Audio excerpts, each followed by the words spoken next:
താമരപ്പൂ നീ ദൂരെ കണ്ടു മോഹിച്ചു അപ്പോൾ പാട്ട് പറഞ്ഞാൽ മതി. അല്ലിയാമ്പൽക്കടവിൽ എന്നുള്ള പാട്ട്. താമരപ്പൂ നീ ദൂരെ കണ്ടുപോയി. ശരിക്കൊരു സിനിമ കാണുന്ന പോലത്തെ ഫീല്. അന്ന് തണ്ടൊടിഞ്ഞ താമര ഞാൻ കൊണ്ടുവന്നപ്പോൾ പെണ്ണെ നിൻ കവിളിൽ കണ്ടു മറ്റൊരു ഇത്രയും സിമ്പിളായിട്ട് ഒരു മൊമെന്റിനെ എഴുതാന്ന് വെച്ചാൽ തണ്ടൊടിഞ്ഞ താമര ഞാൻ കൊണ്ടുവന്നപ്പോൾ പെണ്ണെ നിൻ കവിളിൽ കണ്ടു മറ്റൊരു താമരക്കാട്. ചിരിച്ചു എന്നാണ്, അത്രയേ ഉള്ളൂ അതിനർത്ഥം. റെക്കോർഡിങ് കഴിഞ്ഞിട്ട് ഒരുപാട് നാൾ കഴിഞ്ഞിട്ടാണ് റിലീസ് ചെയ്യണത്. മോഡൽ ലോഞ്ചിന്റെ നെക്സ്റ്റ് ഡേ എനിക്ക് യൂണിവേഴ്സിറ്റി എക്സാം ആണ്. മമ്മൂക്ക് എൻ്റെ അടുത്ത് പരിചയപ്പെട്ടപ്പോൾ നമുക്ക് പറഞ്ഞു ഇപ്പൊ പോകണ്ട, രാത്രി ഒരു ഇന്റർവ്യൂ ഉണ്ട്, അത് കഴിഞ്ഞിട്ട് പോയത്. മമ്മൂക്ക് ചിലപ്പോൾ വെറുതെ പറഞ്ഞായിരിക്കും. രാത്രി ആ ഇന്റർവ്യൂവിന്റെ സമയത്ത് തന്നെ അവിടെ വിളിച്ച് പാട്ട് പാടിച്ചു. ഭയങ്കര സ്വപ്ന പോലെയുള്ളൊരു മൊമെന്റ് ആയിരുന്നു. പാട്ടിന്റെ വരികൾ പോലെ തന്നെ. അതെ, സത്യം. എപ്പോഴും ഹാപ്പിനെസ് ഉണ്ടാക്കുന്നത് കമന്റ്സ് നോക്കുന്ന സമയത്ത് നമുക്ക് സാറ്റിസ്ഫാക്ഷൻ കിട്ടുന്ന ഒരു സമയമായിരുന്നു. കുറെ ഉണ്ട് ദർശന, അതുപോലെ ഇതളെ എന്നുള്ള പാട്ട്. കാരണം ലിറിക്കിനെ എടുത്ത് പറയുമ്പോൾ ഭയങ്കര സാറ്റിസ്ഫാക്ഷൻ കിട്ടാറുണ്ട്. നെഗറ്റീവ് ആയിട്ടുള്ള കമന്റ്സും കിട്ടിയിട്ടുണ്ട്. ഈ പ്രായത്തിലുള്ള ആള് എന്താ സർവം സദാ നിൻ സൗരഭം എന്നൊക്കെ ചിന്തിക്കോ. വിനീതേട്ടൻ അങ്ങനത്തെ വേർഡ്സ് ഒക്കെ ഇഷ്ടപ്പെടുന്ന ആളാണ്. അപ്പൊ അതുകൊണ്ട് ആളും പെട്ടെന്ന് ഹാപ്പി ആയി. തുടക്ക സമയത്ത് കുറെ ആൾക്കാർ പറഞ്ഞിട്ടുണ്ടായിരുന്നു വിനീതേട്ടന്റെ ശബ്ദമായിട്ട് റിസംബ്ലൻസ് ഉണ്ട്. എനിക്ക് തോന്നുന്നു ആ സമയത്ത് വിനീതേട്ടനാണ് അതുപോലെ പെപ്പി ആയിട്ടുള്ള പാട്ടിലൊക്കെ പാടിക്കൊണ്ടിരുന്നത്. അത് എനിക്ക് സത്യം പറഞ്ഞൊരു സങ്കടമായിരുന്നു. ബിജുവാൽ സാർ എന്നെ പാടിയിട്ട് കൊള്ളാം എന്ന് പറഞ്ഞത് ഈശോ എന്നുള്ള പാട്ടാ, വേറെ ഒന്നും പറഞ്ഞില്ല. അപ്പൊ ഈശോ എന്നുള്ള പാട്ട് കാരണം അത്രയും സ്പീഡായിട്ടാണല്ലോ പോകുന്നത്. അതിന്റെ ഇതൊക്കെ അങ്ങനെയാ. കുറെ സിനിമയിലൊക്കെ പാടി നിൽക്കുന്ന സമയത്ത് എൻ്റെ അടുത്ത് കുറെ പാടിയില്ല, ഇനി ഐഡിയ സ്റ്റാർ സിംഗറിൽ പോയിക്കൂടെന്ന് ചോദിച്ചാൽ ആൾക്കാരുണ്ട്. 10 പാട്ട് ചെയ്യുമ്പോഴായിരിക്കും ചിലപ്പോൾ 11ാമത് നമ്മൾ സമയം എടുക്കാതെ ചെയ്ത പാട്ടായിരിക്കും പോപ്പുലർ ആവുന്നത്. ഇപ്പൊ ഹനുമാൻ കൈൻഡ് എന്ന് പറഞ്ഞിട്ടൊരു ആർട്ടിസ്റ്റ് ഈ ബിഗ് ഡോഗ്സ് എന്നുള്ള പാട്ട് കേട്ടോ, അത് ഫസ്റ്റ് തന്നെ കണ്ടു ഞാൻ. മനസ്സിലിങ്ങനെ തോന്നി വലിയൊരു സംഭവം ആവുന്നുള്ളത്. നല്ല എനർജി ഫീൽ ചെയ്തു. പിന്നെ ആളുടെ മുന്നത്തെ പാട്ടുകളൊക്കെ ആൾക്കാർ കേൾക്കാൻ തുടങ്ങി. അങ്ങനെ ആ ഒരു ട്യൂണൊക്കെ അഡാപ്റ്റ് ചെയ്ത് വന്നൊരു പാട്ട് ഉറുമിയിലുള്ള തെലുതേള എന്നുള്ള പാട്ട്. കൊട്ടൻ തെയ്യം എന്ന് പറഞ്ഞ തെയ്യത്തിന്റെ തോറ്റത്തിൽ നിന്ന് ഉണ്ടാക്കിയിട്ടുള്ള ഒരു പാട്ടാണ്. ഒരു സമയത്ത് ഏറ്റവും കൂടുതൽ എക്സ്പ്ലോർ ചെയ്ത ഏരിയയാണ് നാടൻ പാട്ടുകൾ. എവിടെയും റെക്കോർഡ് ചെയ്യപ്പെടാത്തിട്ടുള്ള പാട്ടുകൾ റീവർക്ക് ചെയ്ത് കൊണ്ടുവരാൻ വേണ്ടിയിട്ട് അങ്ങനെയൊക്കെ ആലോചിച്ചിട്ടുണ്ട്. പിന്നെ ഒരു പഴയൊരു താരാട്ട് പാട്ട് റീവർക്ക് ചെയ്തിട്ട് അമ്മയെ കൊണ്ട് പാടിച്ചിട്ട് ഇറക്കിയിട്ടുണ്ടായിരുന്നു. കരയാതെ വിളിക്കാതെ ഉറങ്ങണം കുഞ്ഞേ നീ, കരയാതെ വിളിക്കാതെ ഉറങ്ങണം കുഞ്ഞേ. ഇപ്പൊ ഒരു സെക്യൂർ ജോബിൽ ഉണ്ടായിരുന്ന ഒരാളാണ്. അപ്പം ഒബ്വിയസ്ലി എഞ്ചിനീയർ ആണ്, അല്ലെങ്കിൽ അതിന്ന് കിട്ടുന്ന വരുമാനം അതൊരു സെക്യൂർ സംഭവമാണല്ലോ. അതിൽ നിന്ന് റിസ്ക് ചെയ്ത് സിനിമയിലേക്ക് വരുമ്പോൾ ഫാമിലിയുടെ ഭാഗത്ത് നിന്ന് എങ്ങനെയായിരുന്നു റെസ്പോൺസ്? സ്വാഭാവികമായിട്ട് ഉണ്ടാകുന്ന ഇൻസെക്യൂരിറ്റീസ് ഉണ്ടായിരുന്നു. പക്ഷെ അങ്ങനെ എൻ്റെ അടുത്ത് വേണ്ടെന്നൊന്നും പറഞ്ഞിട്ടില്ല. പിന്നെ എനിക്ക് തോന്നുന്നു സ്വപ്നം വലുതാക്കുന്നുള്ള ഒരു പാട്ട് എനിക്ക് എന്നെ ഇതിൽ നിന്ന് പിന്തിരിപ്പിക്കാനുള്ളൊരു മനസ്സ് അവർക്ക് കൊടുക്കാണ്ടിരുന്നു. കാരണം ഫസ്റ്റ് പാട്ട് അത്രയും ഹിറ്റാണ്. അല്ലെങ്കിൽ പറയാമല്ലോ നീ എത്ര പാട്ട് പാടി ഒന്നും നന്നായിട്ടില്ലല്ലോ, പിന്നെ അങ്ങനെ പറയാൻ പറ്റില്ലല്ലോ. പിന്നെ വീട്ടിൽ നിന്ന് പാട്ടിനൊക്കെ സപ്പോർട്ട് തന്നെയാണ്. അങ്ങനെ ഒരു ഒന്നും നമ്മളെ റെസ്ട്രിക്റ്റ് ചെയ്യുന്നൊരു ഫാമിലി ഒന്നുമല്ല. എല്ലാവരും ഭയങ്കര കല്യാണത്തിന് ശേഷമാണെങ്കിലും വൈഫ് സ്വാതി എന്നാണ് പേര്. അപ്പം സ്വാതി ആണെങ്കിലും ഭയങ്കര സപ്പോർട്ടീവാണ്. ബിജുപാൽ സാറിന്റെ അടുത്തേക്ക് എങ്ങനെയായിരുന്നു എത്തിയത്? ഞാനൊരു റേഡിയോ ചാനലിന്റെ റിയാലിറ്റി ഷോയിൽ പാടിയിട്ടുണ്ടായിരുന്നു, നാട്ടിലെ തരം. അപ്പം അതെന്റെ ഫ്രണ്ട്സിന്റെ നിർബന്ധം കൊണ്ട് എന്നെ പിടിച്ചു കയറ്റിയിട്ട് പാടിച്ചു. ഞാൻ റിയാലിറ്റി ഷോയിൽ ഇനി പോയില്ല എന്നൊക്കെ പറഞ്ഞിരിക്കണേ, ഭയങ്കര റബൽ ആയിട്ടിരിക്കണ സമയം.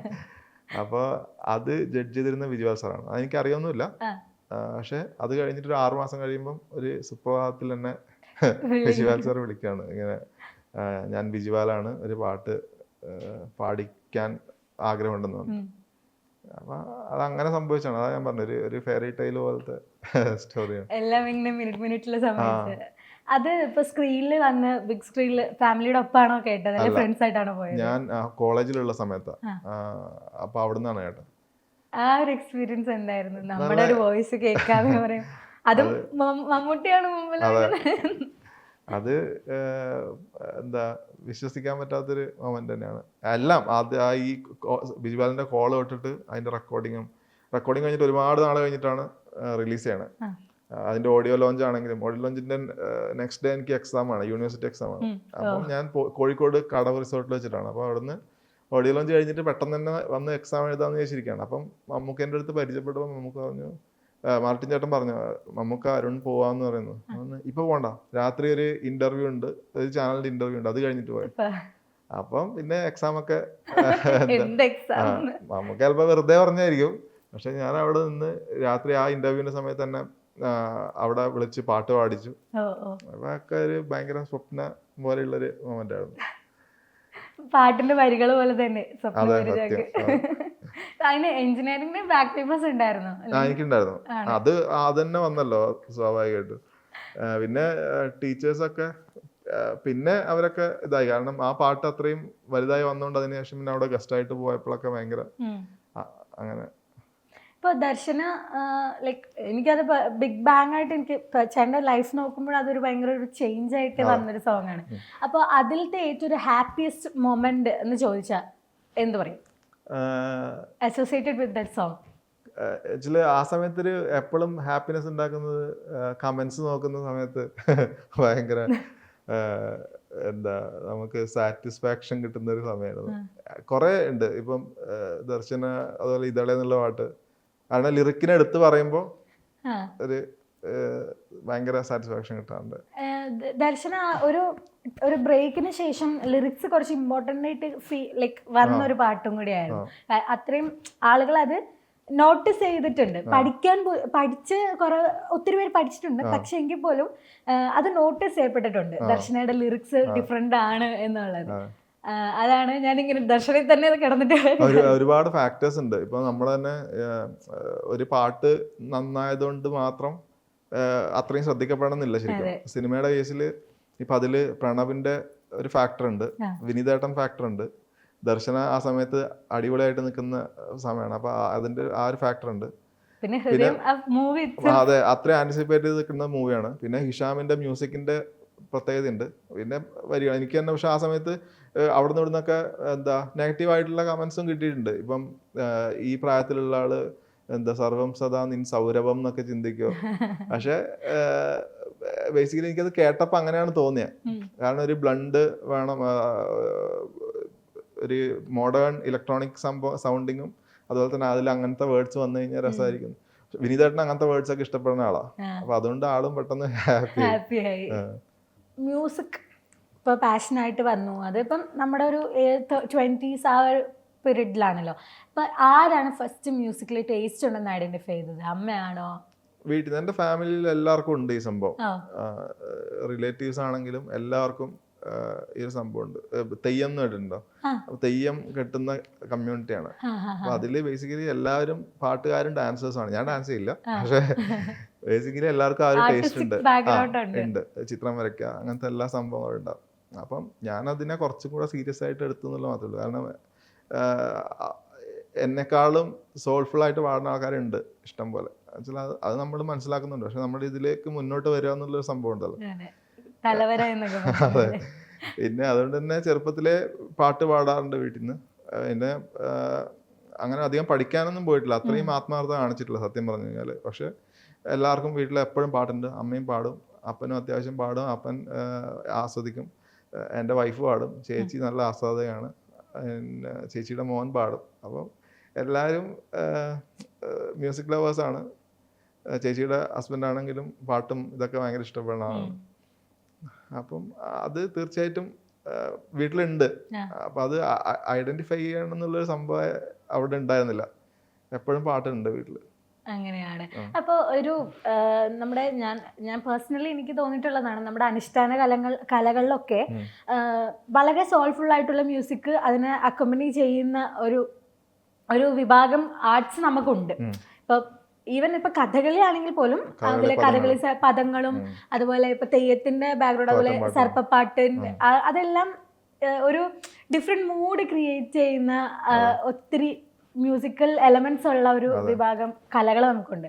അപ്പൊ അതിനൊക്കെ ബേസ് ചെയ്ത് ഇപ്പൊ ചേട്ടൻ അതിന്റെ ഒരു സ്ട്രോങ് ബാക്ക്ഗ്രൗണ്ട് ഉണ്ട്. അപ്പൊ അതിൽ നിന്ന് ഒരു പാട്ട് നമുക്ക് എപ്പോഴാണ് കേൾക്കാൻ പറ്റുന്നത്? എനിക്ക് തോന്നുന്നു ഇപ്പം എനിക്കതില് അങ്ങനെ ആ ഒരു ട്യൂണൊക്കെ അഡാപ്റ്റ് ചെയ്ത് വന്നൊരു പാട്ട് ഉറുമിയിലുള്ള തെലുതള എന്നുള്ള പാട്ട്, തെയ്യത്തിന്റെ പൊട്ടൻ തെയ്യം എന്ന് പറഞ്ഞ തെയ്യത്തിന്റെ തോറ്റത്തിൽ നിന്ന് ഉണ്ടാക്കിയിട്ടുള്ള ഒരു പാട്ടാണ്.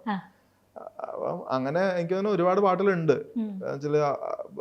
എനിക്ക് തോന്നുന്നു ഒരു സമയത്ത് ഏറ്റവും കൂടുതൽ ആൾക്കാർ എക്സ്പ്ലോർ ചെയ്ത ഏരിയയാണ് നാടൻ പാട്ടുകൾ. അതിനെ പുതുക്കിയെടുക്കുക എന്നുള്ള അങ്ങനെ ഞാൻ ചിന്തിച്ചിട്ടില്ല സത്യം പറഞ്ഞു കഴിഞ്ഞാൽ. പക്ഷെ ഇങ്ങനെ ഞാൻ അന്വേഷിക്കാറുണ്ട് എവിടെ എഴുതി വെക്കാത്ത അല്ലെങ്കിൽ എവിടെയും റെക്കോർഡ് ചെയ്യപ്പെടാത്തിട്ടുള്ള പാട്ടുകൾ എന്താ റീവർക്ക് ചെയ്ത് കൊണ്ടുവരാൻ വേണ്ടിയിട്ട് അങ്ങനെയൊക്കെ ആലോചിച്ചിട്ടുണ്ട്. പക്ഷെ ഇപ്പൊ ഞാൻ ചെയ്തു വെച്ച കുറച്ച് പാട്ടുകളുണ്ട്, അത് ആദ്യം പുറത്തിറക്കണമെന്നാണ് ആഗ്രഹം. സത്യം പറഞ്ഞു കഴിഞ്ഞാല് എത്രയും പെട്ടെന്ന് ചെയ്യണമെന്ന് ആഗ്രഹമുണ്ട്. പിന്നെ അതിന്റെ പ്രൊഡക്ഷൻ പരിപാടികൾ നടക്കുന്നു. ഇപ്പൊ തോറ്റമ്പാട്ടിന്റെ പറഞ്ഞുകൊണ്ടാണ് ഇപ്പൊ ഈ പുലിക എന്ന് പറഞ്ഞതും ഉറുമിയിൽ വന്ന ആ ഒരു സോങ് ഇതുപോലെ. പക്ഷെ കലോത്സവങ്ങളിലാണ് ഈ നാടൻ പാട്ടുകൾ ഒതന്റിക് ആയിട്ട് കുറച്ചും കൂടി, പക്ഷെ അതും ചേഞ്ചസ് വരുത്തിയിട്ടാണെങ്കിൽ പോലും ഒതന്റിക് ആയിട്ട് കുറച്ചും കൂടി അവതരിപ്പിക്കപ്പെടുന്നത് തോന്നിയിട്ടുണ്ട്. അപ്പൊ കലോത്സവത്തിൽ ഒരു ബാക്ക്ഗ്രൗണ്ട് ഉണ്ടെന്ന് പറഞ്ഞല്ലേ, ഏതായിട്ടായിരുന്നു? ഞാൻ ലൈറ്റ് മ്യൂസിക് ആയിരുന്നു. സംഘഗാനം, ദേശഭക്തി അതൊക്കെ ഉണ്ടായിരുന്നു. പക്ഷെ അത് ഒരു ജില്ല വരെയൊക്കെ പോയിട്ടുള്ളൂ, സബ് ജില്ല വരെയോ അത്രയൊക്കെ പോയിട്ടുള്ളൂ. ലൈറ്റ് മ്യൂസിക്കിന് സ്റ്റേറ്റ് ലെവലിൽ 3 പ്രാവശ്യം പാർട്ടിസിപ്പേറ്റ് ചെയ്തിട്ടുണ്ട്. അപ്പൊ എല്ലാരും കാണുന്ന ആൾക്കാരാണ്. സൂരജ് സന്തോഷം, അതുപോലെ ഒരുപാട് പേര് അങ്ങനെ കാണാം. സൂരജ് ഞാനൊക്കെ ഏകദേശം ഒരു ബാച്ചാണ്. കാരണം ആ സമയത്ത് കോമ്പീറ്റ് ചെയ്തിട്ടുണ്ടായിരുന്നു. പിന്നെ കോളേജിൽ പഠിക്കുമ്പം സൂരജും വിഷ്ണു വിജയ് ഒക്കെ കൂടിയിട്ടൊരു ബാൻഡ് ഉണ്ടായിരുന്നു. Vishnu Vijay music composer. അപ്പം അവര് കോമ്പീറ്റ് ചെയ്യാൻ വരുമ്പോൾ നമ്മളും കോമ്പീറ്റ് ചെയ്യാൻ പോയിട്ടുണ്ട് കോളേജിൽ നിന്ന്. അങ്ങനെയൊക്കെ അവരൊക്കെ ആ സമയത്തെ കണ്ടിട്ടുണ്ട്. അയ്യോ, അത് ഞാനിപ്പോ പാടാൻ ആഗ്രഹിക്കുന്നില്ല. അത് കുറച്ച് എന്താ ടഫായിട്ടുള്ളൊരു പാട്ടാണ്. വേറെ എന്തെങ്കിലും പാട്ട് പാടാം. സത്യം പറഞ്ഞാൽ ഓർമ്മയില്ല. കാരണം അത് ആ സമയത്ത് വിട്ടിട്ട് പിന്നെ പെട്ടെന്ന് പാടുമ്പോൾ മിക്കവാറും അത് പാടിപ്പോകാനുള്ള ചാൻസ് കൂടുതൽ. പിന്നെ ലളിതഗാനം എന്നുള്ള പേരുണ്ടെങ്കിൽ കൂടിയിട്ട് കഠിന ഗാനങ്ങളാണ്. അത് കുറെ ഇപ്പൊ ട്രോൾസിലൊക്കെ ഇങ്ങനെ കാണാലോ, ലളിതഗാനം പറയെങ്കിലും ലളിതഗാനങ്ങൾ ഉണ്ടാവാറില്ല. അതെ, ഒരു സമയത്ത് ഇങ്ങനെ ക്രൈറ്റീരിയാസ് തന്നെ ഡിഫറെന്റ് ആയിരുന്നു ലളിതഗാനത്തിനൊക്കെ. ലൈറ്റ് ആയിട്ട് തന്നെ പാടണം. ചിലരതിൽ സ്വരമൊക്കെ പാടിയിട്ടുണ്ട് ഞങ്ങള് കലോത്സവത്തിനൊക്കെ പോകുമ്പോ. പക്ഷെ അവർക്കൊക്കെ പ്രൈസും കിട്ടാറുണ്ട് എന്നുള്ളതാണ്. അങ്ങനെ ഓരോ കലോത്സവ മെമ്മറീസ്. അതെ, ഞാനും പാടിയതിന് ആദ്യം ഭയങ്കര ഭീകര ഹമ്മിങ് ഒക്കെ ഉള്ള പാട്ടാണ്. അത് മെയിൻ. അപ്പൊ നമ്മളിങ്ങനെ ഇരിക്കുമ്പോ ഒരാള് നല്ലൊരു ഹമ്മിങ് പാടി അതോടെ ഇത് ഫസ്റ്റ് പോയി. അത് ഭയങ്കര ഒരു മൊമെന്റ്സ് ആണല്ലേ ആ ഒരു കാലം. യൂത്ത് ഫെസ്റ്റിവലൊക്കെ യൂത്ത് ഫെസ്റ്റിവലിൽ ആ സ്റ്റേറ്റിൽ പ്രൈസ് കിട്ടിയാണ് ശരിക്കും എനിക്ക് മ്യൂസിക് കണ്ടിന്യൂ ചെയ്യണമെന്നുള്ള ഒരു ഇത് കോൺഫിഡൻസ് വന്നത്. കാരണം അന്ന് അവിടെ കണ്ടിട്ടുള്ളതിൽ കുറെ ആ സമയത്ത് ഗന്ധർവ സംഗീതവും അതൊക്കെ ആയിരുന്നല്ലോ റിയാലിറ്റി ഷോസ്. അപ്പൊ അതിലൊക്കെ ഉള്ളവരൊക്കെ ഉണ്ടായിരുന്നു. അപ്പൊ അവരോടൊക്കെ മത്സരിച്ചിട്ട് പ്രൈസ് കിട്ടി എന്ന് പറയുമ്പോൾ നമുക്കൊരു കോൺഫിഡൻസ്, കൊള്ളാലോ സംഭവം. അപ്പോൾ നമ്മൾ കാസർഗോഡ് നിന്ന് നോക്കുമ്പം ഇതൊക്കെ ശരിക്കും ഒരു കൗതുകമാണ് ശരിക്കും. ഇവരൊക്കെ ടി വിയിൽ കാണുന്നവര്. അങ്ങനെ ചേട്ടൻ എഴുതിയ പാട്ടിലേക്ക് വരുമ്പോൾ ഇപ്പോൾ ഹേനന്ന അതല്ലേ സോങ് പറഞ്ഞു, അതുപോലെ തന്നെ ഇതുപോലെ ഖുഷിയിലെ പാട്ടുകളും ആരാധ്യ, അതും ഈ പറഞ്ഞ ഭയങ്കര സെൻസേഷൻ ആയിരുന്നു. ഈവൻ അതൊരു തെലുങ്ക് സോങ് ആണെന്ന് പോലും റിയലൈസ് ചെയ്യപ്പെടാത്ത രീതിയിലാണ് ചേട്ടൻ്റെ ലിറിക്സ് വന്നിരിക്കുന്നത്. ഇപ്പം നമുക്ക് അതിന് മുന്നേയൊക്കെ പാട്ടുകളൊക്കെ എടുക്കുമ്പം ഇപ്പോൾ ബാഹുബലി ഭയങ്കര ഒരു ചേഞ്ച് ഉള്ളൊരു സോങ്, ഐ മീൻ ഒരു സിനിമ ആയിരുന്നെങ്കിലും, ഇമ്പാക്ട് ഉണ്ടായ സിനിമ ആയിരുന്നെങ്കിലും അതിലെ പച്ചത്തിയാണ് നീ, അതിന്റെ ലിറിക്സ് ഒക്കെ കേൾക്കുമ്പോൾ ഇപ്പോഴും നമുക്ക് ഇതൊക്കെ എന്തുവാ ഇങ്ങനെ എന്നുള്ളതാണ്. പക്ഷെ അവിടെ നിന്നൊക്കെ ഭയങ്കര ഡിഫറെന്റ് ആയിട്ട് ഇതൊരു ഒതന്റിക് മലയാളം പാട്ട് തന്നെയാണെന്ന് നമുക്ക് തോന്നുന്ന രീതിയിലായിരുന്നു ഇപ്പം സീതാരാമം എല്ലാം വന്നത്. സീതാരാമം ആ കൂട്ടത്തിൽ എടുത്തു നിൽക്കുന്ന ഒരു മൂവിയായിട്ട് എനിക്ക് പേഴ്സണലി എൻ്റെ പേഴ്സണൽ ഫേവറേറ്റും കൂടിയാണ്. ഇപ്പൊ നമ്മള് തിയേറ്ററിൽ കണ്ടപ്പോൾ സോങ്സ് ഒക്കെ അത്രയും ഭയങ്കര ഇമ്പാക്റ്റ് ഉള്ള ഒരു സോങ്സ് ഒക്കെ ആയിരുന്നു. ഇപ്പം ഖുഷിയിലെ ആരാധ്യ അത് ഒന്ന് പാടാമോ? ഓക്കെ, പാടാം. ഇതൊക്കെ പറഞ്ഞ പോലെ കോയിൻസിഡൻസ് പോലെ ഹരിയാണ് മൊത്തം പാടിയേക്കണം. ഇത് ആരാധ്യ, അതുപോലെ ഹരിക്ക് വേണ്ടി വേറെ കുറെ പാട്ടുകൾ എഴുതിയിട്ടുണ്ട്, നോൺ ഫിലിംസും. അതിന്റെ ഒരു 4 പാടാം. പൂവായിരം കണ്ടു പൂന്തേനിതൾ തൊട്ടു നാം 2 ശലഭങ്ങളായി,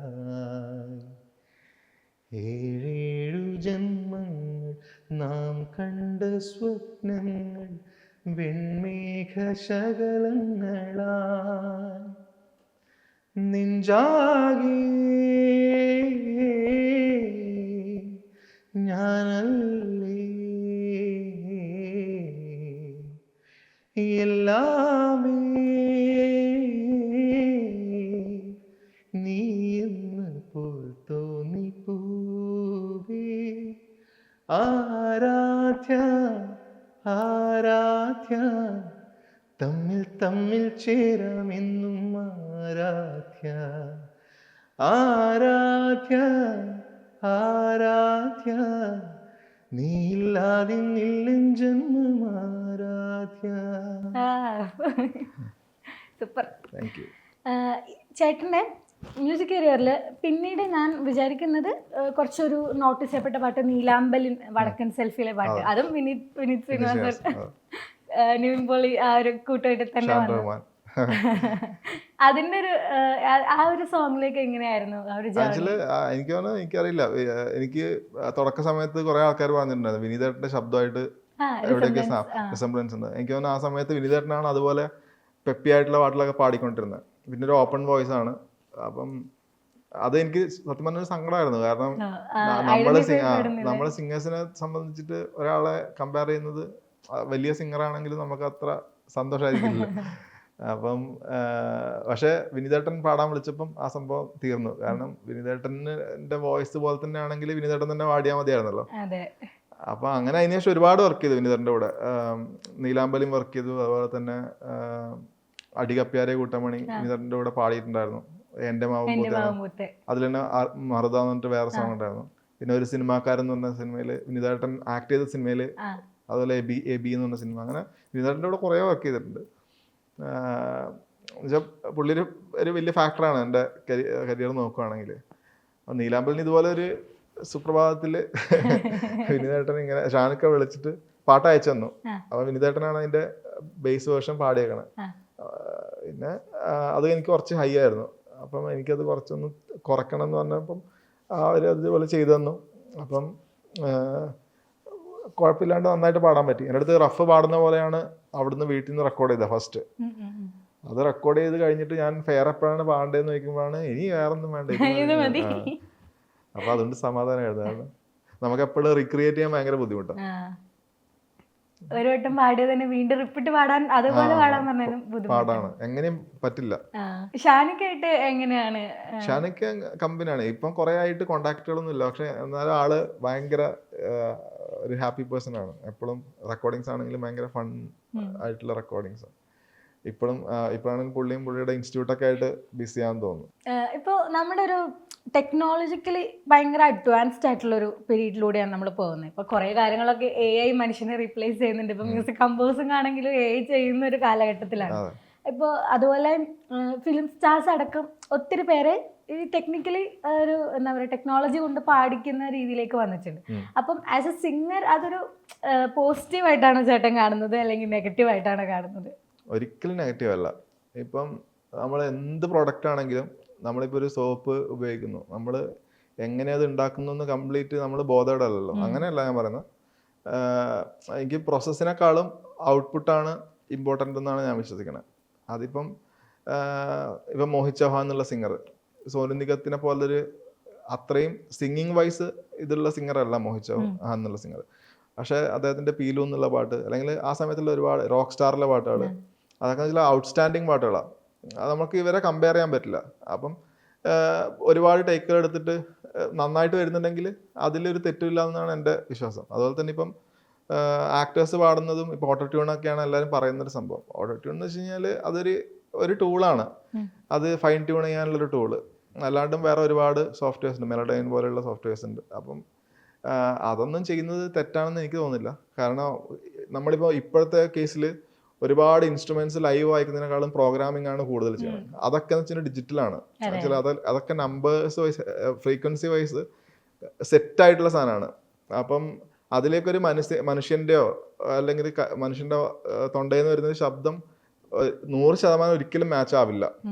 നമ്മൾ ശ്രുതിയിൽ പാടുന്നുണ്ടെന്ന് പറഞ്ഞാൽ എത്ര വലിയ സിംഗേഴ്സ് ആണെങ്കിലും അവിടെ ഇവിടെ ചെറിയ ചെറിയ ബുദ്ധിമുട്ടുകളുണ്ട്. അപ്പം സ്വാഭാവികമായിട്ടും നമ്മൾ മെലഡൈനോ അല്ലെങ്കിൽ ഓട്ടോട്യൂണോ യൂസ് ചെയ്യും. പക്ഷെ അതിനെ കൊണ്ട് തെറ്റൊന്നും ഉണ്ടെന്ന് എനിക്ക് തോന്നുന്നില്ല. ഇപ്പം AI-യുടെ കാര്യം പറയുകയാണെങ്കിലും അതും ഒരു പരിധി വരെയല്ലേ ഉണ്ടാവുള്ളൂ. ഇപ്പം നമുക്കിപ്പം ഇങ്ങനെ പാട്ട് ലൈവായിട്ട് കേൾക്കുന്ന പോലെ ഇപ്പം നമുക്ക് പാട്ട് വെച്ച് കഴിഞ്ഞാൽ ആ ഫീൽ കിട്ടില്ല. അതെന്തായാലും സിംഗേഴ്സിന്റെ ഒരു സംഭവം വേറെ തന്നെ ആയിരിക്കും. അപ്പോൾ ഇപ്പൊ ഒരു സിംഗർ എന്നുള്ള രീതിയിൽ നമുക്ക് കുറെ സ്പേസിൽ ഒരു എന്താ പറയാ റെസ്പെക്ട് കിട്ടുന്ന ഒരു സ്പേസസും ഉണ്ട്. അതേപോലെ ഇവനൊക്കെ പാട്ടൊക്കെ എടുത്തിട്ട് എങ്ങനെ രക്ഷപ്പെടാനാന്ന് പറയുന്ന ആളുകളും ഉണ്ടല്ലോ. അപ്പൊ ഇതില് രണ്ടില് ചേട്ടന് കൂടുതൽ കിട്ടിയിരിക്കുന്ന കമന്റ്സ് ഏതാണ്? ഒബ്വിയസ്ലി എന്റെ ഈ പറഞ്ഞ പോലെ ഞാൻ സിനിമയിൽ വന്നിട്ട് അധികം അലയേണ്ടി വന്നിട്ടില്ലല്ലോ, അപ്പൊ എനിക്ക് അങ്ങനെ അധികം കേൾക്കേണ്ടി വന്നിട്ടില്ല. പക്ഷെ എനിക്ക് തോന്നുന്നു എന്താ, ഞാൻ കുറെ സിനിമയിലൊക്കെ പാടി നിൽക്കുന്ന സമയത്ത് എൻ്റെ അടുത്ത് കുറെ പാടിയില്ല, ഇനി ഐഡിയ സ്റ്റാർ സിംഗറിൽ പോയിക്കൂടെ എന്ന് ചോദിച്ചാൽ ആൾക്കാരുണ്ട്. പക്ഷെ അങ്ങനെയൊക്കെ ചിന്തിക്കുന്നവരുണ്ട്. പക്ഷെ ഐഡിയ സ്റ്റാർ സിംഗറിൽ ആൾക്കാർ പോണത് ഇതിലേക്ക് എത്താൻ വേണ്ടിയിട്ടാണ് എന്നുള്ള ചിന്തിക്കാനുള്ള ഇതുപോലും ഇല്ലാത്ത ആൾക്കാരുണ്ട്. പക്ഷെ എൻ്റെ അടുത്ത് അങ്ങനെ മോശമായിട്ട് കമൻറ്റുകളൊന്നും പറഞ്ഞിട്ടൊന്നുമില്ല. പിന്നെ റെസ്പെക്ട് എനിക്ക് തോന്നുന്നു സിംഗേഴ്സിനെക്കാളും കുറച്ചും കൂടെ ഇൻഡസ്ട്രിക്കകത്ത് ലിറിക് റൈറ്റിങ്ങിനാണ് കിട്ടുന്നത്. കാരണം നമ്മൾ സംവിധായകന്റെ അടുത്തേക്കോ അല്ലെങ്കിൽ അങ്ങനെ ഒരു അടുത്തേക്ക് എത്തുന്നത് ലിറിക് എഴുതി തുടങ്ങിയ പിന്നെയാണ്. ലിറിക് എഴുതാൻ തുടങ്ങണം. ശ്രമിച്ചാൽ പറ്റും. ശങ്കർ മഹാദേവനൊക്കെ പറഞ്ഞിട്ടുണ്ട്, പുള്ളി ബ്രെത്ത്ലെസ് എന്നുള്ള ആൽബം കമ്പോസ് ചെയ്യുന്നതിന് മുന്നേ ആരെ കൊണ്ടെങ്കിലും ചെയ്യണം എന്ന് പറഞ്ഞിട്ട് ഇങ്ങനെ നോക്കുന്നു. ഒന്ന് ട്രൈ ചെയ്ത് നോക്കാന്ന് പറഞ്ഞിട്ടാണ് പുള്ളി കമ്പോസ് ചെയ്യുന്നത്. കമ്പോസ് ചെയ്തപ്പോൾ അത് ഇപ്പം ശങ്കർ ഹസൻ ലോയ് എന്ന് പറഞ്ഞ മ്യൂസിക് ഡയറക്ടേഴ്സ് ബോളിവുഡിൽ തന്നെ ഏറ്റവും ബെസ്റ്റ് മ്യൂസിക് ഡയറക്ടേഴ്സിൽ ഒരാളല്ലേ. അപ്പം പുള്ളി പറയണത് നമ്മൾ ചെയ്തു കഴിഞ്ഞാലേ നമുക്ക് അറിയാൻ പറ്റുള്ളൂ. ട്രൈ ചെയ്ത് നോക്കേ. ഇല്ല, ഞാനൊരു വെല്ലുവിളി അവൻ ഉദ്ദേശിക്കുന്നില്ല.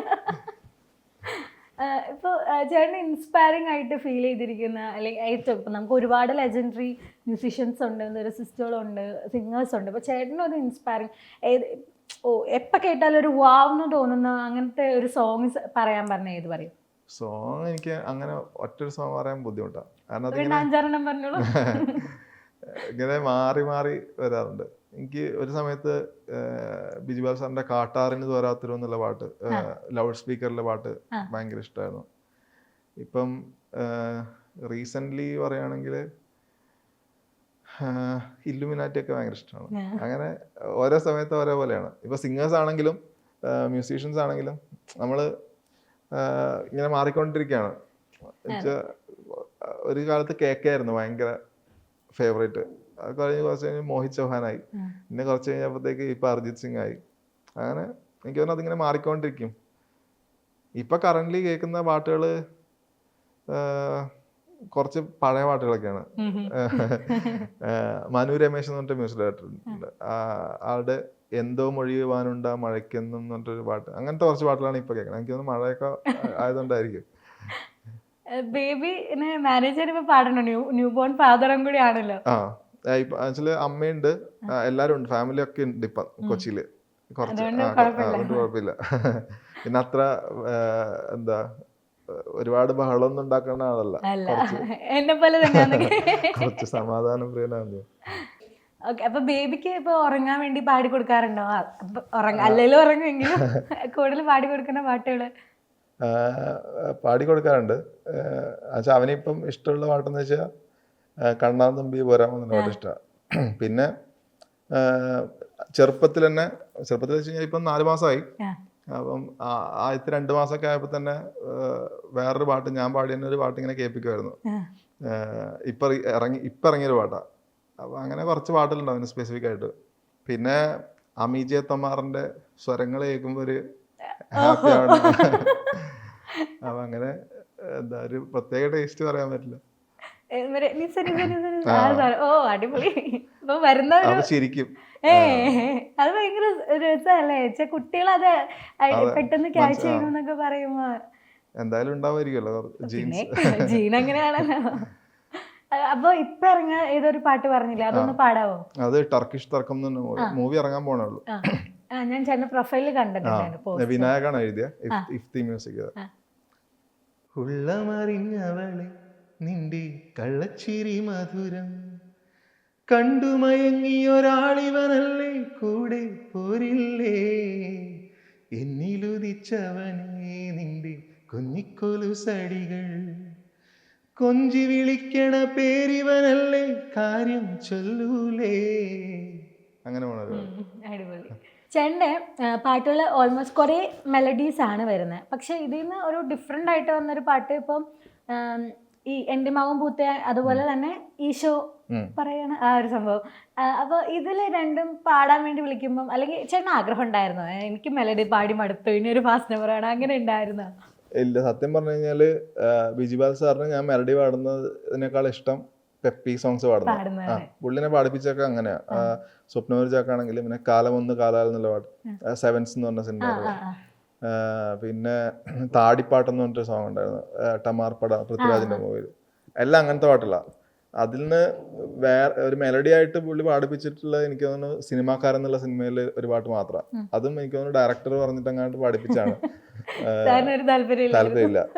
അപ്പൊ എനിക്ക് തോന്നുന്നു ആൾക്ക് എന്റെ അതാണ് ഇഷ്ടം.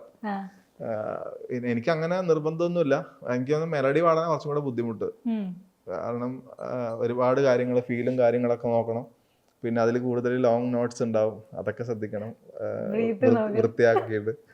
മറ്റേതാകുമ്പോ ചടപട ആയതുകൊണ്ട് പെട്ടെന്ന് പാടാൻ പറ്റും. എനിക്ക് തോന്നുന്നു ബിജുപാൽ സാർ എന്നെ പാടിയിട്ട് കൊള്ളാം എന്ന് പറഞ്ഞത് ഈശോ എന്നുള്ള പാട്ടാ, വേറെ ഒന്നും പറഞ്ഞിട്ടില്ല. അപ്പൊ ഈശോ എന്നുള്ള പാട്ട് കാരണം അത്രയും സ്പീഡായിട്ടാണല്ലോ പോകുന്നത്. അതിന്റെ ഇതൊക്കെ അങ്ങനെയാ. തൊട്ടതിൽ അറിയാതെ പെട്ടതിൽ പല വഴി 10,000 പ്രതിമ. അയ്യോ വേണ്ട. അത് എനിക്ക് സന്തോഷ് ശർമ്മ സാറും ഭയങ്കര ഇഷ്ടമാണ്. അപ്പോൾ ഒരു മ്യൂസിഷ്യൻ ഒരു ഫുള്ളായിട്ട് പറയാം, അതായത് ഒരു ഫുൾ പാക്കേജ് ആണ് ചേട്ടൻ എന്ന് പറയാം. പാടാനും അതുപോലെ ലിറിക്സും കമ്പോസറും ആണ്. ഇപ്പോൾ ഇൻഡിപെൻഡന്റ് മ്യൂസിക്കിന് പുറമെ ചേട്ടൻ കമ്പോസ് ചെയ്ത കാര്യം, ആ ഒരു സോങ്സിനെ കുറിച്ചൊക്കെ കൂടി ഒന്ന് പറയാമോ? ഞാൻ സിനിമകളൊന്നും ചെയ്തിട്ടില്ല, ചെയ്യാൻ ആഗ്രഹമുണ്ട്, ചെയ്യാൻ സാധ്യതയും ഉണ്ട്. പെട്ടെന്ന് സംഭവിക്കട്ടെ എന്ന് ആഗ്രഹിക്കുന്നു. ഞാൻ ആക്ച്വലി സിനിമകൾ ചെയ്തിട്ടില്ല, പക്ഷെ ചെയ്യണമെന്ന് ആഗ്രഹമുണ്ട്. എന്നുവെച്ചാൽ പെട്ടെന്ന് തന്നെ സംഭവിക്കുമെന്ന് വിചാരിക്കുന്നു. അങ്ങനെ ഞാൻ ചെയ്തിട്ടുള്ളൊരു വർക്ക് എന്ന് പറയുന്ന ഒരു ഡോക്യുമെൻ്ററി ആണ്. നന്ദൻ എന്ന് പറഞ്ഞിട്ടൊരു ഡയറക്ടർ, എൻ്റെ ഫ്രണ്ടും കൂടിയാണ്. ആൾ ഡയറക്റ്റ് ചെയ്തിട്ടുള്ള ഡ്രീമിംഗ് ഓഫ് വേർഡ്സ് എന്ന് പറഞ്ഞിട്ടൊരു ഡോക്യുമെൻ്ററി, ഒരു നാഷണൽ അവാർഡ് വിന്നിംഗ് ഡോക്യുമെൻ്ററി ആണ്. ഒരു 25 വർഷം എടുത്തിട്ട് ഒരു 4ാം ക്ലാസ് വിദ്യാഭ്യാസമുള്ള ഒരാൾ ഒരു ഡിക്ഷണറി ഉണ്ടാക്കിയാണ്, അതായത് ദ്രാവിഡ ഭാഷകളൊക്കെ വെച്ചിട്ട്. അതിൻ്റെ ഒരു ഡോക്യുമെൻ്ററി ആണ്. പിന്നെ ചെയ്തിട്ടുള്ളത് പാട്ടുകളാണ്. അതിന് എനിക്ക് തോന്നുന്നു അതിൻ്റെ പുറത്ത് വന്നിട്ടുള്ള പാട്ടുകളെക്കാൾ ഒരുപാട് പാട്ടുകൾ ചെയ്ത് വെച്ചിട്ടുണ്ട്, ബോക്സിലിരിക്കുകയാണ്. അത് പെട്ടെന്ന് തന്നെ പുറത്തിറക്കണം എന്ന് ആഗ്രഹമുണ്ട്. അങ്ങനെ ചെയ്തിറങ്ങിയത് നവമലയാളം എന്ന് പറഞ്ഞൊരു സോങ് ഉണ്ടായിരുന്നു.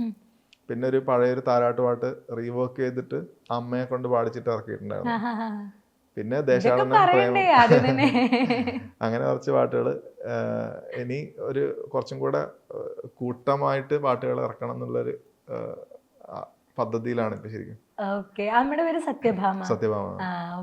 ആ പാട്ടൊന്ന് നമുക്ക് രണ്ടുപേരും പാടാം. താലോലം കുഞ്ഞീരേ തായട പോയിന് പാലത്തിനക്കര പാലിന് പോയിന് പാലും കൊണ്ടിപ്പോവാരും കുഞ്ഞെ നിന്നമ്മ കരയാതെ വിളിക്കാതെ ഉറങ്ങണം കുഞ്ഞേ നീ കരയാതെ വിളിക്കാതെ ഉറങ്ങണം കുഞ്ഞേ നീ. ഇങ്ങനെ വന്നൊരു താരാട്ടുപാട്ടാണ് ഇത്. നമ്മൾ പാടാതെ വരുന്നെങ്കിൽ മിസ്സായിരുന്നു. ഇത് ആക്ച്വലി അമ്മയുടെ അപ്പം പാടി അമ്മ കേട്ടത്, അമ്മ പാടി ഞാൻ കേട്ട് അങ്ങനെ റെക്കോർഡ് ചെയ്ത് വെച്ചൊരു പാട്ടാണ്. അപ്പൊ ഇത് റീവർക്ക് ചെയ്യാം എന്ന് തോന്നിയത്, ലൈക്ക് ഇത് പുറത്ത് വരണം എന്ന് തോന്നിയ, റിലീസ് ചെയ്യണമെന്ന് ആക്ച്വലി തോന്നിയിട്ടുണ്ടായിരുന്നില്ല. അമ്മ പാടുന്ന റെക്കോർഡ് ചെയ്യണമെന്ന് മാത്രമേ ഉണ്ടായിരുന്നുള്ളൂ. അപ്പൊ അങ്ങനെ റെക്കോർഡ് ചെയ്തു. എന്നിട്ട് കുറെ നാൾ കഴിഞ്ഞിട്ട് കോവിഡ് സമയത്ത് എനിക്ക് എല്ലാരും എന്തൊക്കെയോ ചെയ്യുന്നു. അപ്പൊ ഇതിനൊരു ലിറിക് വീഡിയോ ചെയ്തിട്ട് അങ്ങനെ ഇറക്കാന്ന് വെച്ചിട്ട് അങ്ങനെ ചെയ്തതാണ്. ഇനിയിപ്പോ കുഞ്ഞാനോ വെച്ചത് ഷൂട്ട് ചെയ്ത് ഇറക്കാലോ. ഷൂട്ട് ചെയ്യാം വേണമെങ്കിൽ. ഭയങ്കര ഒതന്റിക് ആയ ഒരു സോങ് ആണ് ഇത്. ഈ പറഞ്ഞ പോലെ ആളുകളിലേക്ക് കുറെ കൂടി എത്തണം എന്ന് തോന്നുന്നു. നല്ലൊരു ഭയങ്കര വൈബുള്ള ഒരു പാട്ട്. അത് എല്ലാ പാട്ട് ചെയ്യുമ്പോഴും ആഗ്രഹമുണ്ട്. ഇത് നമുക്കറിയില്ല എന്താണ് ആൾക്കാർ എടുക്കുക. ആക്ച്വലി ഇഷ്ടപ്പെടുന്നതും ഒക്കെ വ്യത്യാസമുണ്ട്. ഇത് ആൾക്കാരിലേക്ക് എത്താന്ന് പറയുന്നത് വലിയൊരു ടാസ്ക് ആണ് ശരിക്കും. പണ്ടത്തെ പോലെ ആൾക്കാര് നിർബന്ധമായിട്ട് റേഡിയോയുടെ മുന്നിൽ ഇരുത്തുന്ന പോലത്തെ ഒരു സാഹചര്യം ഇപ്പൊ ഇല്ലല്ലോ. ആൾക്കാർക്ക് സ്കിപ്പ് ചെയ്യാം. പിന്നെ നമ്മള് 10 പാട്ട് ചെയ്യുമ്പോഴായിരിക്കും ചിലപ്പോൾ 11ാമത് നമ്മള് ഒരു സമയം എടുക്കാതെ ചെയ്ത പാട്ടായിരിക്കും പോപ്പുലർ ആവുന്നത്. അപ്പം പിന്നെ ആൾക്കാർ വന്നിട്ട് ഈ ബാക്കി 10 കേൾക്കുന്നത്. ഇപ്പൊ ഹനുമാൻ കൈൻഡ് എന്ന് പറഞ്ഞിട്ടൊരു ആർട്ടിസ്റ്റ് ഞാൻ കേട്ടിട്ടില്ലായിരുന്നു സത്യം പറഞ്ഞു കഴിഞ്ഞാൽ. എൻ്റെ ഇതുകൊണ്ടായിരിക്കാം, അറിയില്ല കൊണ്ടായിരിക്കാം. പക്ഷെ ഈ ബിഗ് ഡോഗ്സ് എന്നുള്ള പാട്ട് കേട്ട അത് ഫസ്റ്റ് തന്നെ കണ്ടു ഞാൻ സ്റ്റാർട്ടിങ് ടൈമിൽ തന്നെ. അപ്പൊ തന്നെ എനിക്ക് ഭയങ്കര ഒരു മനസ്സിലിങ്ങനെ തോന്നി, ഇത് വലിയൊരു സംഭവം ആവുന്നുള്ളത് നല്ല എനർജി ഫീൽ ചെയ്തു. പിന്നെ ആളുടെ മുന്നത്തെ പാട്ടുകളൊക്കെ ആൾക്കാർ കേൾക്കാൻ തുടങ്ങി. അങ്ങനെയാണ് സംഭവിക്കണേ ഈ കാലഘട്ടത്തിൽ. അതെ, പക്ഷെ താരാട്ടുപാട്ടുകൾക്ക് ഇപ്പോഴും ഒരു സെപ്പറേറ്റ് ഫാൻ ബേസ് ഉണ്ടെന്ന് എനിക്ക് തോന്നുന്നു. ആക്ച്വലി യൂട്യൂബിലുണ്ട് ഈ പാട്ട്. എനിക്ക് തോന്നുന്നു അങ്ങനെ കാര്യമായിട്ട് വലിയ വ്യൂസ് 30,000 ആ ഒരു റേഞ്ചിലുള്ള വ്യൂസ് ആണെന്ന് തോന്നുന്നു. ഇനി ഉണ്ടാവട്ടെ, എന്തായാലും ഉണ്ടാവും. ഓക്കെ, അപ്പോൾ നവമലയാളം ആ ഒരു സോങ് എങ്ങനെയായിരുന്നു അതിന്റെ ഒരു? അതും ഈ പറഞ്ഞ പോലെ ഒരു പയ്യൻ എൻ്റെ അടുത്ത് വീഡിയോ ചെയ്യാൻ എന്തെങ്കിലും അവസരം ഉണ്ടോ എന്ന് വെച്ചിട്ട് ഇങ്ങനെ വന്നാണ്. അപ്പം എനിക്ക് അപ്പോൾ ഇറക്കാൻ വലിയ താല്പര്യം ഇല്ലാണ്ടിരുന്ന ഒരു ഇൻഫന്റ് സ്റ്റേജിലുണ്ടായിരുന്ന പാട്ടാണ്. അതിൻ്റെ ഫസ്റ്റ് കുറച്ച് ലൈൻസ് മാത്രം മനസ്സിലുണ്ടായിരുന്നു. കേരം കേദാരം പിന്നെ താരം രാത്താരം അങ്ങനെ പറഞ്ഞ കുറച്ച് സംഭവങ്ങൾ റൈമിങ് ആയിട്ടുള്ള വേർഡ്സ് ഉണ്ടായിരുന്നു. അപ്പോൾ എൻ്റെ ഭയങ്കരമായിട്ട് ഞാൻ ഇങ്ങനെ ഇറക്കാൻ വേണ്ടി കാത്തിരിക്കുന്ന പാട്ടുകൾ ചില പുതിയൊരു പയ്യനാണ് എങ്ങനെയാണെന്ന് അറിയില്ല, അങ്ങനെ കൊടുക്കണ്ടെന്ന് വെച്ചിട്ട് ഞാൻ ആ പാട്ട് ചെയ്താണ് ആക്ച്വലി. പക്ഷെ അതവനെ അടിപൊളിയായിട്ട് വർക്ക് ചെയ്തു, ഹാർഡ് വർക്ക് ചെയ്ത് നല്ല വീഡിയോ ആയിട്ട് ചെയ്തു. അപ്പം പിന്നെ എനിക്കും നന്നാക്കാണ്ടിരിക്കാൻ വേറെ വഴിയില്ല. അപ്പം ഞാനും പിന്നെ അതിൽ കുറച്ച് ഇൻവെസ്റ്റ് ചെയ്ത് സമയം എടുത്ത് ചെയ്തു. കൈതപ്രം സാറ് ഭയങ്കര ഇഷ്ടമാണ്. പിന്നെ ഇപ്പോൾ ഉള്ളതാണെങ്കിൽ പറയുകയാണെങ്കിൽ സന്തോഷ് വർമ്മ സാറ് ഭയങ്കര ഇഷ്ടമാണ്. എനിക്ക് തോന്നുന്നു സിനിമാ പാട്ടുകൾ എന്നുള്ള വയസ്സിലാണ് ഞാൻ ഇഷ്ടപ്പെടുന്നത്. ഇപ്പം കവിത എന്നുള്ളത് പോലെ ആയിരിക്കില്ല. ഇപ്പം സന്തോഷ് സാറിൻ്റെ തന്നെ ഇപ്പം മാംഗല്യം എന്നുള്ള പാട്ടില്ലേ, അപ്പം അതിൻ്റെയൊക്കെ വരികൾ എനിക്ക് ഭയങ്കര ഇഷ്ടമാണ്. ആ ഒരു സിറ്റുവേഷനെ അത്രയും ഒരു യൂത്ത്ഫുൾനെസ്സും കൂടിയിട്ട് എഴുതാൻ പറ്റുമെന്ന് എനിക്ക് തോന്നുന്നില്ല.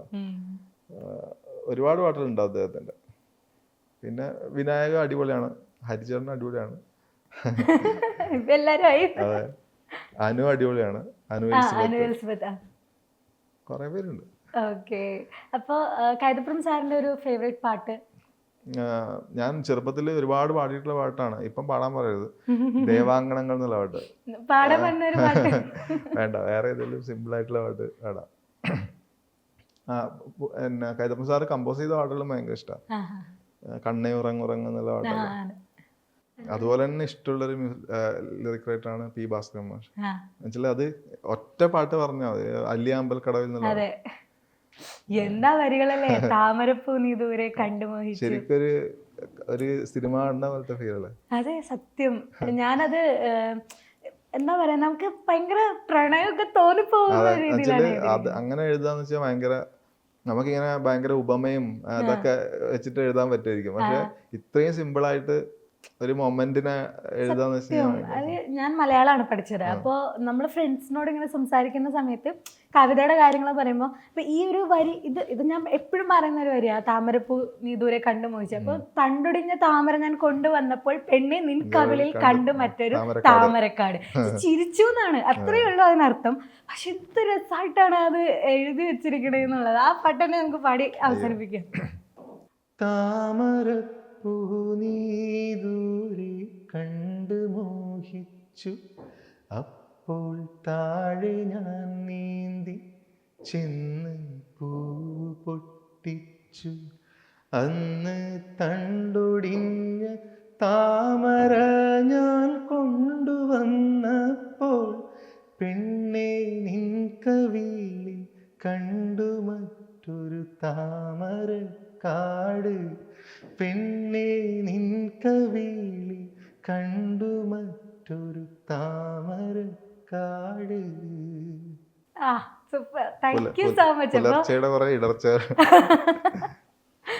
നമുക്ക് എന്തായാലും ഇത്രയും സമയം വളരെ എന്താ പറയാ, കാതുകൾക്കൊരു ട്രീറ്റ് ആയിരുന്നു. എനിക്ക് ഭയങ്കര സന്തോഷമായി. ഞങ്ങളുടെ കൂടെ ഇത്രയും നേരം സ്പെൻഡ് ചെയ്തതിന് ഒത്തിരി താങ്ക് യു. അപ്പോൾ വരാനിരിക്കുന്ന എല്ലാ പ്രോജക്ട്സും അടിപൊളിയാവട്ടെ. All the best. Thank you so much. Thank U.